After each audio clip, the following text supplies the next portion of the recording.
Tucker Carlson, in his interview with Ambassador Huckabee, stated that Prime Minister Netanyahu's reference to Amalek, the biblical reference, is an evidence of the intent for genocide on part of Israel. Now, the United Nations have made the exact same claim in their report where they concluded that Israel is committing genocide in Gaza. Now, there is a massive problem with this claim, and it shows that both of them, have failed to do their research. Now, it's very likely, and it's becoming evident, that it's because of their bias. They are simply looking for whatever evidence they can find to prove what they have already determined in their hearts, and they're not interested in looking at the facts. Let's look at the facts, shall we? Now, the biblical reference of Amalek, for those of you who do not know, comes from the book of Samuel, and it's also in the book of Deuteronomy. When the Israel was passing from Egypt to the promised land of Canaan, the Amalekites ambushed and attacked Israel. And God has commanded Israel, the Israelites, to completely eliminate Amalekites, not leaving anyone, men, women, children, young, old, everybody wants to take possession of the land in response to the wicked acts committed by Amalekites. Notice it's not a decision made by Israel, it was a command of God against that particular people group at that particular instance in history as a response to their sin. It was God's judgment against Amalekites. And so what Tucker and the UN and others are doing is that by Netanyahu, by giving a reference to that story, he is essentially calling for a genocide, just wiping out the entirety of Gaza, just like God had asked Israelites to wipe out Amalekites back then.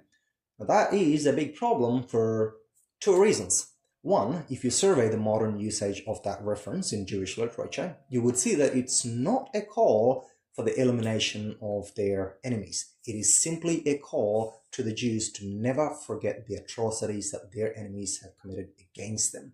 Because the moment you forget, you are bound to let history repeat again, which is why they have used the exact same reference at a Holocaust memorial site in The Hague. You can see the image on the screen. That is not a call for the Jews to go and commit genocide against the Germans. No Jew has ever taken that to mean as a call to go and kill all Germans, right? You have not seen that, but it is a call for the Jews to remember the atrocities that the Nazi Germany has perpetrated against them and to never forget it. It is in the same context that verse and that reference was used by Prime Minister Netanyahu in his letter to the soldiers before the Gaza war began. He said, "This is a war between the sons of light, Israelites, and the sons of darkness, the Hamas, and so do not forget, remember what Amalek has done to you, and remember what has happened on the October 7th attacks. Remember them, keep them on the forefront of your mind, because if the soldiers do not continually remember them, if they forget them, there is a possibility that they will go weary and worn and tired in their long, prolonged war against the terrorists, that they may even start to feel like, maybe we should stop this war. But if they constantly keep the memories of what the enemy has done, that will give them the motivation to continue the war until the enemy is neutralized." It is in that sense that the reference to Amalek was made. And so it is inappropriate to not take that into consideration and not to take into consideration the modern usage of that phrase and falsely claim that that is a call for genocide. Secondly, even if you do want to take the reference to Amalek as a complete package, not just remembering what the enemy has done, but also as a call to go and eliminate the enemy, that still would not constitute a call for genocide against Gazans today.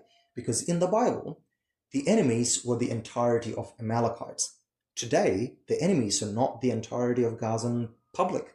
Israel has repeatedly made that clear. Netanyahu had made it clear multiple times in the current war against Gaza. From the moment the war started, even before the war started, he had made repeated calls for the people to flee to safety. And they made it very clear, our war is not with the people of Gaza. So, even if you do take the reference to Amalek as a reference to killing and wiping out the enemy, that is still a reference to wiping out Hamas and other militants and their supporters, not every single civilian public person that is out there.